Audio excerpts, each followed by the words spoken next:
matinale Tocsin, 7h30, 9h30, à la volée. Et donc je vous le disais, je suis très heureuse aujourd'hui de recevoir Francesca G. Pardon, c'est G ou Guy, pardon pour la Oui, c'est prononciation. ça, G. G, voilà. C'est un Euh, nom anglais. Anglais, d'accord. Et vous avez aussi des origines italiennes, si je ne me trompe pas. Vous êtes ancienne journaliste Reuters et donc auteur de ce livre, L'arme la plus meurtrière, aux éditions, au très beau nom d'édition d'ailleurs, La Bocca della Verità, la bouche de la vérité, sur toute l'emprise de Matzneff sur vous, qui a profité de vous. Vous aviez 15 ans, c'est ça, quand vous l'avez rencontré, et qui a... Oui. Oui, c'est ça. Mais alors, d'abord, c'est pas le livre que j'avais écrit en 2004, c'est un livre que j'ai écrit en 2020-2021. En 2004, j'avais écrit un livre qui s'appelait Le crocodile, qui était vraiment une description de Matzneff. Bon, je parlais un peu évidemment de mes échanges avec lui, mais où j'essayais vraiment de mettre en garde les gens contre lui et je décrivais sa psychologie, Oui. ses méthodes. Et déjà, je m'interrogeais sur son rôle dans la société, en fait. Oui, et c'est tout le sujet, en tout cas, de votre livre également, L'arme la plus meurtrière. Je précise tout de suite, c'est un livre très bien écrit pour ceux qui ne voudraient pas rentrer dans ces livres un peu sombres, forcément, puisque ce sont des emprises, du viol, de la pédocriminalité. On va revenir sur tout ça, mais vous avez une très, très belle plume et je tenais à le souligner parce que justement, il y a aussi toute cette affaire, dans l'affaire de Gabriel Matzneff qui use son influence en étant lui l'écrivain, l'éditeur, l'homme installé et qui vous imposait un peu sa personnalité, son aura entre guillemets d'écrivain, alors qu'en fait voilà vous avez une très très belle plume et que c'était peut-être vous qui auriez dû être voilà, vous imposer face à lui. Mais ça, c'est justement tout le système d'emprise qu'il peut avoir.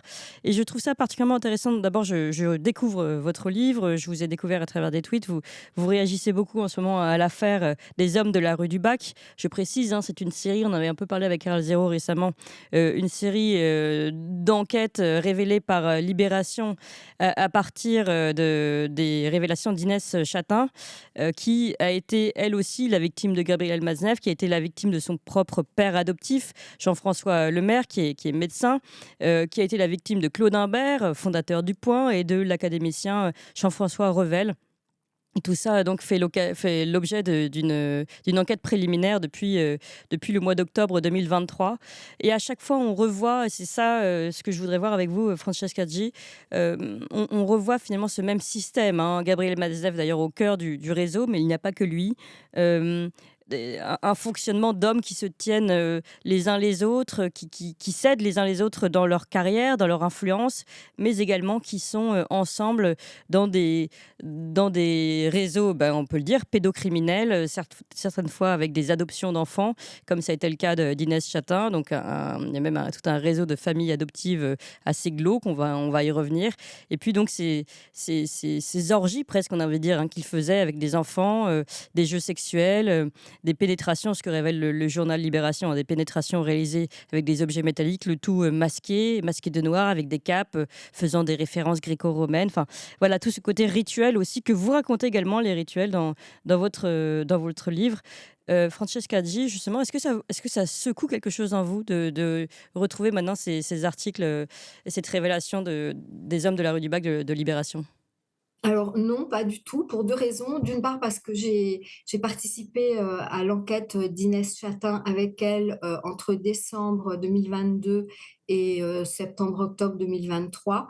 Et ensuite, parce que moi, j'ai pas du tout eu cette expérience-là. Oui, Euh, Donc, non, non, moi, je veux dire, j'essaye d'éviter de me situer au niveau des émotions et bien sûr. j'essaye de garder la tête froide. Oui, pour pouvoir avancer justement dans ce travail aussi d'analyse, de comprendre qui était où, qui faisait quoi. Alors racontez-nous peut-être votre histoire, si vous voulez bien, puis après on va aller un petit peu se pencher sur ce que raconte Inès Chatin dans cette affaire Oui. des hommes de la rue du Bac. Que malgré tout, Alors, même si vous n'avez pas été vous-même impliqué, victime de tout ce réseau-là, vous connaissez très bien Gabriel Matzneff et comment lui fonctionne. oui, je connais un certain nombre de ses amis. Alors, d'abord, moi, je dois dire que si j'ai voulu écrire un livre, c'est parce que Matzneff m'a insultée dans ses livres sans arrêt pendant au moins 30 ans. Et sinon, si j'avais eu juste une histoire privée avec lui, j'en aurais jamais parlé. Et l'autre chose, c'est qu'il a mis ma photo sur la couverture de 2 de ses livres. Enfin, Ouais. il a tout fait pour qu'on me reconnaisse. Et surtout, il a utilisé les lettres que dans ma naïveté, je lui écrivais, comme pour justifier la pédophilie. Et Mmh. ça, c'était insupportable. D'autant plus que c'est un argument qui était repris par d'autres Ouais, ouais. à la suite, disant: «Ah mais vous voyez, ça fait du bien aux enfants, c'est très bien pour eux», voilà. Et bon, alors j'ai vécu une histoire effectivement, privée avec Matzneff, qui était, assez triste et déplorable. Mais, depuis, je ne cesse d'être persécutée par son milieu parce Parce que que vous l'avez dénoncé? Mmh. j'ai eu le tort d'avoir raison trop tôt, en Mmh, fait. mmh. Et il y a eu, pendant très longtemps, enfin en tout cas jusqu'à ce qu'on sorte le livre de Vanessa Springora, il fallait pas dire du mal de Matzneff, c'était interdit. Mmh. Et comme moi, j'avais eu la mauvaise idée de m'en prendre à lui dès 2004, et ben, on me l'a fait payer. Oui, mais vous avez l'air de dire, «J'ai eu une affaire privée», comme si, bon, ça concerne pas tout le monde. Même dans votre livre, vous parlez aussi beaucoup de votre sentiment de culpabilité. Même là, dans votre façon de vous exprimer, on sent presque un sentiment de: «Bon, bah, j'assume, j'ai participé, voilà, j'ai une vie privée». Sauf que en lisant votre livre et la façon dont il agissait, on voit très bien que il a mis en œuvre tout un art de dans l'emprise, hein, que vous développez bien d'ailleurs, et que vous n'aviez que 15 ans, que votre mère était, votre père complètement absent, votre mère, très je vais pas dire même pas protectrice, c'était l'inverse d'une protectrice. Donc, en fait, vous étiez un peu en danger. Et à ce moment-là, il a profité de cette faille-là. Est-ce que vous pouvez raconter un peu comment ça fonctionne et comment vous, finalement, vous qui avez un peu travaillé sur ce personnage, Gabriel Matzneff, comment à chaque fois il fonctionne avec ces jeunes filles? Oui, bien sûr. Enfin, d'abord, c'est la raison pour laquelle je suis un peu réticente à m'étaler là-dessus, c'est parce qu'on en a tellement parlé et on parle beaucoup trop de ça par rapport aux autres aspects. Mmh. Euh, c'est- enfin, l'une des méthodes qu'il utilisait pour séduire, pour embobiner, c'était justement de se prévaloir de ses relations haut placées et puissantes. Donc il essayait de vous en mettre plein la vue avec ça. Et bah, sinon c'était maintenant on en a tellement parlé, je veux dire, j'ai l'impression que c'est pas très original. C'est des méthodes ordinaires de pervers narcissiques qui commencent par au début vous êtes la personne la plus géniale du monde et puis au bout de quelques mois ou quelques années, vous êtes juste, un torchon quoi, Ouais. une serpillière. Ouais, et quand vous dites, finalement, c'est parce qu'on prend pas on fait pas attention aux autres aspects, vous pensez à quels aspects? Mais il y a énormément de mystères dans cette histoire. J'ai toujours pas vraiment compris quel rôle Matzneff joue. C'est-à-dire qu'il est à partir des années 70, il y avait une cause pédophile qui était mise en avant, notamment, beaucoup dans les médias, notamment par la télévision, mais aussi par la presse, et il était le représentant de ça. Oui. Mais il avait aussi un entre-gens extraordinaire, c'est-à-dire il fréquentait les hommes politiques au plus haut niveau, c'est-à-dire au niveau de chef de l'État. Euh, on le retrouve dans des tas d'affaires bizarres, comme l'affaire Boulin, le ministre Robert Boulin, Qui qui a a été disparu. retrouvé Mmh. noyé dans 40 centimètres d'eau en Oui, soi-disant 79. suicidé, mais avec 2 balles ou une balle, je sais plus, enfin, c'est mal Non, non, placée. il était noyé dans un étang, mais il y Ouais. avait que 40 Oui. centimètres d'eau. Et il y a beaucoup de en fait, c'est toute une époque et il faudrait vraiment que quelqu'un, prenne le sujet à bras le corps et reconstitue la vie de Matzneff parce que moi, je suis à la fois juge et partie. Oui. Même si je continue à enquêter là-dessus, hem, c'est peut-être, pas mon rôle, enfin et puis il y a des tas de gens auxquels je n'ai pas accès, quoi. Donc Bien moi, en sûr. fait, ce que je voudrais faire, je voudrais lancer un appel, par exemple à des étudiants en journalisme, qui voudraient, faire un vrai documentaire, une vraie étude sur Matzneff et je suis tout à fait disposée à les aider. J'ai beaucoup de documentation. Alors, à mon avis, c'est pas des étudiants en journalisme, mais plutôt des journalistes bien installés. Mais le problème, c'est qu'il y a aussi ce souci-là. D'ailleurs, j'aimerais bien Oui. qu'on en parle. C'est que c'est la presse aussi, c'est beaucoup tu sur tout ce qui se passait. D'ailleurs, on a dit, le fondateur du Point, Claude Imbert, a priori, était très proche de Gabriel Matzneff, cité par Inès Chatin dans ses investigations. Donc, on voit bien que même la presse, en tout cas une certaine presse, était complice finalement de ce qui se passait. Bah, Matzneff a toujours eu ses entrées dans les journaux. Il a commencé sa carrière comme chroniqueur dans un journal qui s'appelait Combat. Il a été très proche de Philippe Tesson, qui était justement le rédacteur en chef de Combat et puis qui après a eu son propre groupe de presse avec le Quotidien de Paris et d'autres journaux. Mais il a toujours, bon bah ça c'est plutôt à droite, mais il a toujours été tout à fait le bienvenu dans la presse de gauche, à commencer par Le Monde et Libération. Il avait Mmh. une chronique dans Le Monde. Il a eu une chronique dans Le Monde pendant plusieurs années. Mmh. Alors que vous, à l'époque, on va reparler maintenant des affaires Inès Chatin, Vanessa Springora et puis Camille Kouchner, Sagrada Familia, parce que tout ça quand même fait écho les uns aux autres, font écho les uns aux autres. Euh, mais à l'époque, vous, quand vous avez commencé à en parler, ce que vous dites, c'est que vous avez rencontré des portes fermées, des portes fermées. Vous avez tenté d'ailleurs de faire éditer votre livre. C'était également porte fermée dans tout le monde de l'édition. Donc on voit Oui. bien qu'il y avait une décision du côté des journalistes, du côté du monde de l'édition, de soutenir Gabriel Matzneff et surtout de vous fermer les portes, alors que justement, vous aviez des révélations intéressantes à apporter. Oui, oui, en fait, si vous voulez, j'ai l'impression qu'il y a une consigne enfin, on sait que les médias sont contrôlés par un petit nombre de milliardaires. Et effectivement, on a l'impression que quand des consignes sont données, eh ben, elles circulent et personne n'ose s'y opposer. Par ailleurs, on retrouve beaucoup les mêmes personnes ou les mêmes familles à la tête des médias et à la tête de l'édition, des Oui, oui. maisons d'édition. Oui, c'est un monde Donc, qui se tient par le la main. système Ouais. est assez Verrouillé. verrouillé. Oui.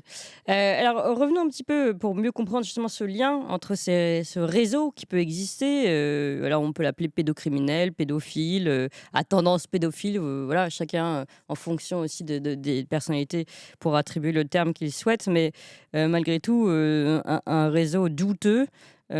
Inès Chatin, vous, dans votre livre, vous parlez de Gabriel Maznev des connaissances qu'il a. Mais Inès Chatin, elle va plus loin, hein. Elle dit clairement que il y avait des jeux sexuels dans des espèces de caves avec plusieurs enfants qui étaient réunis, des pénétrations qui étaient tout ça. Je cite Libération, qui était réalisé donc avec des objets métalliques. Enfin, on est vraiment des rituels avec des références gréco-romaines, des hommes masqués de noir et capés. Enfin, voilà, donc tout ça et on retrouve les mêmes noms. Donc vous avez travaillé avec Inès Chatin. Est-ce que ça a confirmé des choses que vous étiez justement que vous aviez déjà compris sur ce réseau-là? Est-ce que vous avez appris d'autres choses? Enfin, est-ce que vous pouvez nous dire un peu quelle est votre analyse sur tout ça, Oui, sur oui, cette c'était affaire? très intéressant, mais il y a quand même une chose que je voudrais, qui doit être claire, c'est que tout ça reste non vérifié. C'est-à-dire, moi, je pensais que la série d'articles dans Libération allait fournir des preuves, mais on n'en a toujours pas. Mmh. Parce que personnellement, j'ai pas eu accès au fond du dossier. Enfin, d'après ce que j'ai compris, les preuves, c'était censé être la confession de son père proche Oui, de la mort oui, dans un EHPAD. et éventuellement des courriers. Bon, d'après ce que j'ai vu, ça reste quand même assez vague. Mmh. Après, je ne mets pas en cause ce qu'elle dit. Alors moi Euh, moi, ce que j'ai lu, il y a aussi quand même, le réseau de familles adoptives françaises qui a alors vous avez raison de rappeler ça parce que ça, c'est vraiment la partie la plus intéressante, la plus in la moins connue et la plus intéressante, de ce et dossier là, à en mon termes de avis. procédure, on est sûr qu'il y a eu des malversations, donc de toute Ah, façon, il il y y a a quand eu même des éléments. complètement. Mmh. Il y a des réseaux d'adoption qui font un travail, qui ont fait et puis qui sans doute qui continuent à faire un travail absolument épouvantable. Je veux dire, cette façon, c'est-à-dire, en fait, ce dont il s'agit, Oui, c'est que vous avez des jeunes filles qui sont prises en charge par les affaires sociales. Alors à l'époque, ça s'appelait la DAS, aujourd'hui ça s'appelle l'ASE, qui se oui, retrouvent enceintes, on ne sait pas comment, parce que c'est des mineurs. En principe, elles sont oui. euh, sous la protection de la DAS. Et dès qu'elles accouchent, on leur fait abandonner leurs enfants. Mmh. Et après, que deviennent ces Ouais, enfants? Je crois que dans la responsable de la famille adoptive française qui est citée dans oui. dans un article de Libération, elle dit qu'il y a un réseau parallèle.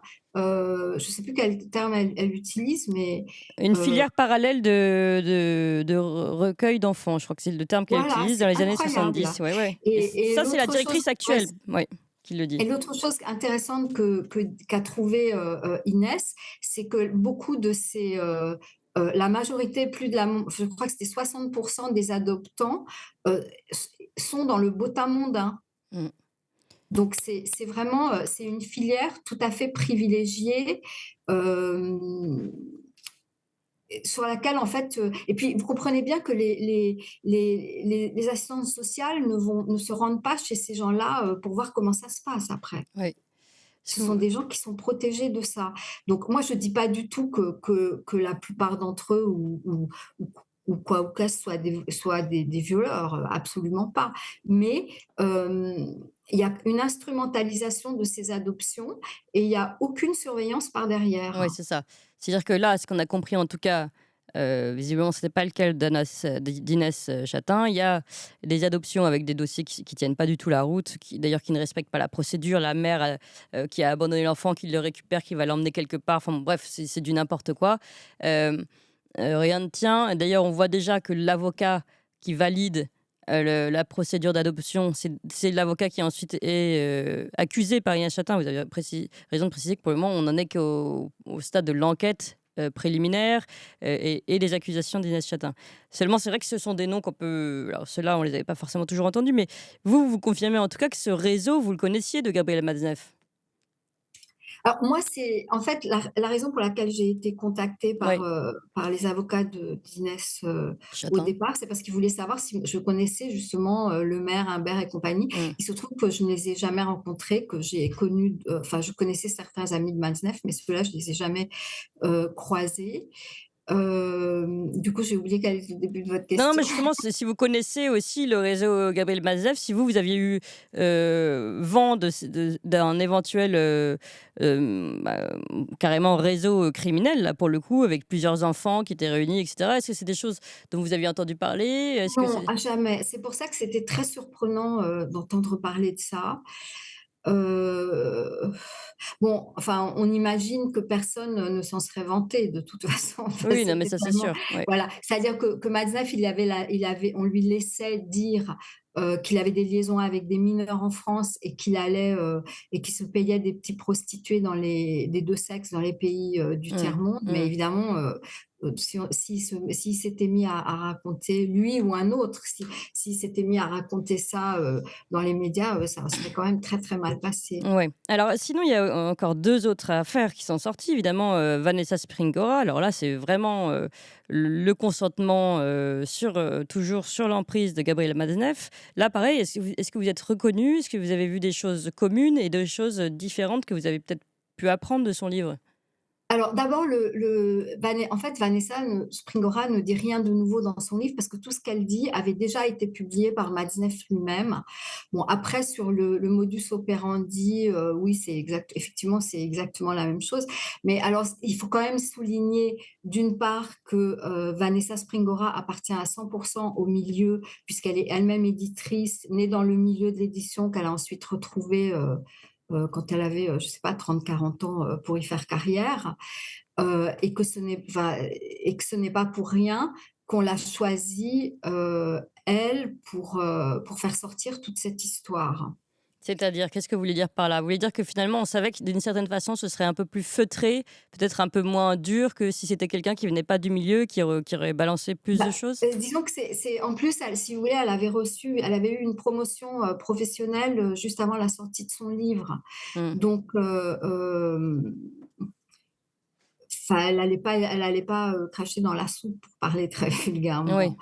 Hem, Donc oui, elle a oui, moi dit ce je qu'il pense fallait que dire, tout mais qui ça était déjà a suffisamment, été ouais. très organisé et que justement, le titre du livre, le Mmh. consentement n'a pas été choisi au hasard parce que le consentement, c'est ce que réclament depuis, au moins les années 70 les gens qui veulent, qu'on légalise, la pédophilie. Oui. Il y a eu plusieurs pétitions à partir de 1977 pour réclamer disons, des aménagements légaux et le consentement est toujours le thème commun. Et d'ailleurs, c'est la revendication de tous les pédophiles, en dehors de modifications des lois. Leur grand prétexte, leur grande excuse, c'est toujours le gosse était d'accord. Mmh. Mais d'ailleurs, c'est aussi une des lois, qu'a poussé, le gouvernement Macron, dernièrement sur la loi sur le consentement. Exactement. Les d Exactement. donc Oui, oui, c'est un thème, sur lequel Macron a fait légiférer, dès son arrivée au pouvoir, parce que je crois que dès 2018, je crois, il y a eu une première loi. Alors au départ, il était question de fixer un âge mmh, entre 13 et 15 ans. Bon, heureusement, c'est pas passé 13 ans parce oui, que je mais ne sais c'était pas quand même si à vous voyez l'initiative du gouvernement. Ouais, ouais, le carnage. ouais, Heu, mais la notion de consentement est désormais dans la loi, oui. ouais, ouais. Et on continue à la pousser, si vous voulez, en parlant beaucoup, en la médiatisant beaucoup, en lui donnant beaucoup d'écho, par exemple avec le film adapté du livre de Vanessa Springora qui est sorti l'année dernière et qui est un film malheureusement qu'énormément d'adolescents sont allés voir. Enfin, c'est devenu une tendance sur TikTok et alors que bon, en plus, c'est de la pornographie, quoi. Enfin, c'est Ouais. épouvantable. Mais on essaye de faire entrer dans les esprits cette notion de consentement à un niveau presque subliminal. Ouais, ouais, ouais, c'est très intéressant. En fait, ce que vous dites, les spin doctors, comme on dit maintenant, ceux qui gèrent les crises, notamment aux États-Unis, appellent ça du damage control. Ça veut dire qu'à partir du moment où on sait que quelque chose va être révélé, que ça va faire de grands bruits, on, on tente de faire sortir l'affaire elle-même, mais on choisit où, quand et comment. Et donc là, cette histoire de Vanessa Springora, vous nous dites, de toute façon, ça devait sortir. Et ce qui est sorti était finalement déjà connu et finalement assez bien tenu dans un discours, et réutilisé après à travers ce film, comme vous le dites, dans des conditions, finalement qui peuvent même, finir de servir encore la cause, de la pensée du consentement du mineur dans Exactement. la sexualité. Exactement et d'autant plus que ce qui est très frappant, surtout dans le film, mais déjà dans le livre, Le Consentement, c'est que vraiment il y a un seul coupable, c'est Matzneff, quoi. Tout ce qu'il y a autour, on n'en parle jamais. Alors Ouais, que si vous voulez Matzneff tout seul, c'est rien. bien Enfin, sûr. je veux dire, c'est pas un homme tout seul Oui, mais il qui agit avec peut son faire réseau. évoluer la société. Il faut qu'on lui donne un écho extraordinaire et qu'on le protège et qu'on le soutienne et qu'on le relaie pour qu'il puisse servir à quelque chose. Oui, Donc oui. il y a une grande hypocrisie dans cette affaire. Bien sûr, en fait, on a cherché, on a trouvé son mouton noir. Cette fois-ci, c'est Gabriel Matzneff et il paiera pour les autres et les autres pourront éventuellement continuer. Je voudrais revenir sur cette affaire aussi. Vous- D'abord, attendez, avant de vous poser cette question, je voudrais qu'on continue sur les livres et les révélations. On a eu Inès Chatin, si on fait dans l'ordre décroissant des révélations, Vanessa Springora, et puis il y a eu Camille Kouchner également avec sa Sagrada Familia. Est-ce que je voudrais vous poser la même question? Comment vous avez réagi? Est-ce que vous avez appris des choses? Est-ce qu'il y a des choses différentes? Est-ce qu'il y a des modus operandi que vous reconnaissez? Bah, comme je vous ai dit, moi, à ce stade, c'est moins le côté psychologique qui m'intéresse que le côté sociétal et l'exploitation qui en est faite. Bah, justement, là, on le voit hein, avec Là, Sagrada Familia. oui, on voit que avec ce livre de Camille Kouchner, on entre en fait dans l'intimité de cette famille et on voit que il y a en fait, il y a énormément de gens qui sont soit au pouvoir politique en tant que ministre. Euh, bon, Olivier Duhamel, comme vous l'avez dit, il était président du siècle. Et c'était Hmm. aussi un universitaire qui était très mis en valeur pour ses travaux. Euh, Maintenant, ça fait un moment que je n'ai pas lu ce livre, mais on voit que ces gens forment un milieu, une, euh, où en fait les choses se savent, mais ne sont pas répétées à l'extérieur. Il y a une C'est ça. complicité incroyable. Ouais, ouais. Et Mais alors moi, je ne dis pas du tout qu'ils soient tous portés sur la pédophilie, mais par contre, ils sont prêts à couvrir ceux qui la pratiquent, du moment qu'il appartient à leur milieu. oui, Alors déjà, pardon, j'ai dit Sagrada Familia en nommant la cathédrale de Barcelone. Enfin, Oui. rien à voir, mais c'était Familia Grande. Mais comme il y avait Familia, j'ai j'ai confondu les deux. Mais évidemment, c'est Familia Grande, qui est justement cette histoire de grande famille, en fait, hein, où on se protège les uns les autres. Et c'est la question que je voulais vous poser juste après. On voit un peu ce système, que ce soit des vrais membres de la famille ou des faux oncles, entre guillemets, parce qu'on voit ça aussi chez Inès Chatin, des personnes qui reviennent, qui sont presque appelées oncles. D'ailleurs, c'était Gabriel Maznev. Il y a ce côté finalement de génération en génération, la protection continue. Est-ce que ça, vous l'avez vérifié également? Alors, c'est-à-dire que les gens qui sont nés dans ces familles-là, qu'ils aient eu une enfance difficile ou pas, ils naissent vraiment avec une cuillère d'or dans la bouche, comme on dit. C'est-à-dire que pour si vous appartenez à ce milieu-là, vous allez avoir toutes sortes de facilités dans la vie. Euh, Vous allez avoir beaucoup d'argent, vous allez avoir du succès professionnel, vous allez vous allez être quelqu'un de connu si vous le souhaitez, que vous ayez envie de faire du cinéma, de la médecine ou autre chose, vous allez toujours être privilégié. C'est comme une franc-maçonnerie en fait. Ouais, ouais. Donc effectivement, euh, personne n'a trop envie de dénoncer les choses. Au sujet de l'affaire là, de la rue du Bac, euh, un aspect qui est intéressant, c'est que quand moi j'ai été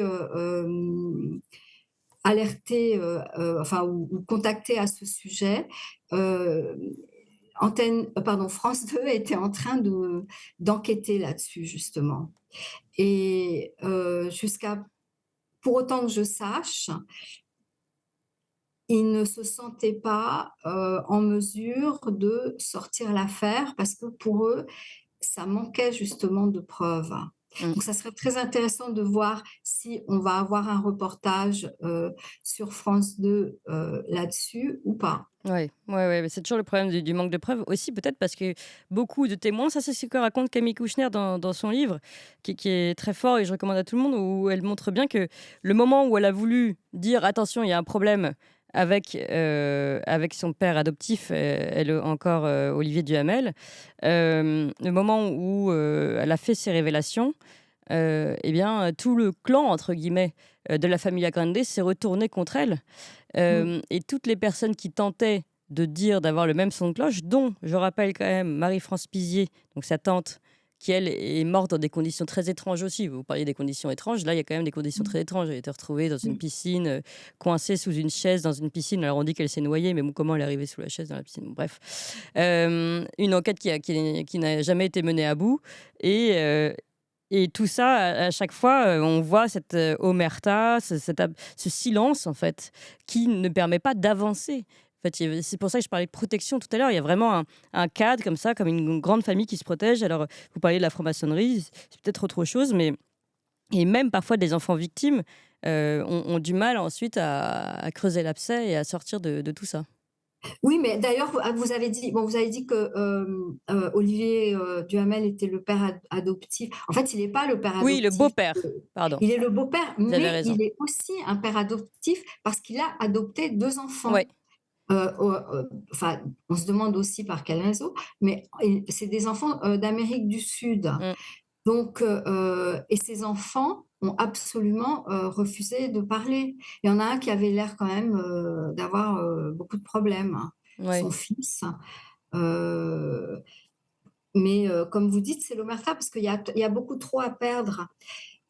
Oui, puis c'est souvent, alors puis ce sera peut-être notre conclusion, c'est ce qu'on voit en tout cas aussi dans votre livre, c'est ce qu'on voit aussi chez Inès Chatin. Souvent, ce sont des enfants qui se retrouvent seuls, d'une certaine façon, comme ils sont sous emprise, ils perdent les derniers liens qu'ils peuvent avoir, les derniers soutiens qu'ils pouvaient avoir dans la vie réelle. Souvent, on l'a dit, il y a une mère absente, un père absent, et donc une fragilité qui profite à ces personnes-là. Et donc l'impossibilité, si on veut se retourner, de trouver un appui, en fait, comme point de départ. Oui, ce sont des enfants qui sont énormément fragilisés, vulnérables. Beaucoup Euh, d'enfants adoptés, là, on parlait des enfants adoptés, mais oui, dans le mais cas même si vous de... voulez, Ouais. même des enfants dont les parents sont divorcés sont extrêmement Hmm, vulnérables. Et c'est pour ça que bah, maintenant, on parle beaucoup de ce problème, mais il faudrait peut-être regarder les causes, qui est la fragilisation des familles, le fait que les mères ne s'occupent beaucoup moins des enfants qu'avant, le fait que il y a souvent un parent, il y a de plus en plus souvent un parent qui est absent, hmm, euh, et puis qu'on a pris l'habitude en fait, de déléguer les enfants, de les confier un peu à n'importe qui parce qu'on a des contraintes ou hmm, on a envie où on a on a mieux à faire. ouais. Et, en fait, c'est pas quelque chose qui arrive d'un coup, c'est le résultat de transformation de la société qui ont commencé il y a au moins 60 ans, sinon Ouais. avant, c'est-à-dire travail des femmes, divorce, Hmm. euh, euh, Oui, la euh, carrière, et puis contraception, le schéma avortement, familial etc. est etc. exposé, oui. Et Oui, là-dessus, on voit très bien, Camille Kouchner le raconte aussi dans son livre, on voit très bien à quel point elle demande l'amour, par exemple, de son père. Qui est très absent, et son père qui lui reproche: mais tu te rends pas compte, moi j'ai des grandes responsabilités, je sauve les enfants à travers le monde, et elle qui c'est dit horrible. mais moi j'aimerais bien que tu t'occupes de moi une fois dans ma vie, en fait. et, Mm. et- et c'est ça tout le temps, en fait, elle est en demande d'amour, de soutien, de famille, en fait, tout simplement. Et ça, c'est très absent dans cette quête qu'elle a. Et c'est vrai qu'on peut voir là aussi un point commun dans les différents milieux dont on parle, qui sont des milieux très privilégiés, mais finalement avec des enfants très abandonnés, paradoxalement, enfin très abandonnés de cette structure familiale. Donc ça, c'est aussi Oui. un point commun aussi qu'on peut tisser. Oui, c'est-à-dire qu'il y a à la fois, c'est ça, les enfants, on ne s'occupe pas des enfants, mais quelque part, on les achète par la cooptation dans ce milieu qui jouit de beaucoup de privilèges. Mmh. Oui, on s'en occupe pas, puis après on leur donnera des cours particuliers, des trucs, enfin toutes les choses qui font qu'ils vont. Voilà, puis on les présentera, on leur Ouais. fera faire des stages, on les fera, voilà. Mmh. Ouais, ouais. En tout cas, merci beaucoup, Francesca G, pour ce tour d'horizon de ce milieu qui n'a pas fini de faire parler de lui, je pense. Vous faites un appel pour une enquête. Eh bien, écoutez, j'espère que ce sera entendu. En tout cas, nous aussi, on pourra, autant qu'on pourra vous aider dans cette enquête et dans cette quête, tout simplement. Merci beaucoup, Francesca G. Merci à vous tous, chers Merci à auditeurs. vous. On était extrêmement nombreux, donc vous savez ce qu'il vous reste à faire pour faire monter justement ce genre de vidéo. Eh bien, vous mettez vos pouces, vous mettez vos commentaires, vous appelez vos amis pour qu'on soit encore plus nombreux le lendemain, et surtout, vous nous aidez financièrement pour ceux qui le peuvent, évidemment. Les autres, vous êtes toujours les bienvenus. Vous nous aidez tout de suite maintenant, une fois, ou régulièrement, tous les mois, et ça nous aide vraiment. On vous met immédiatement le lien pour que vous puissiez le faire tout de suite. Merci, et à demain avec Nicolas Vidal.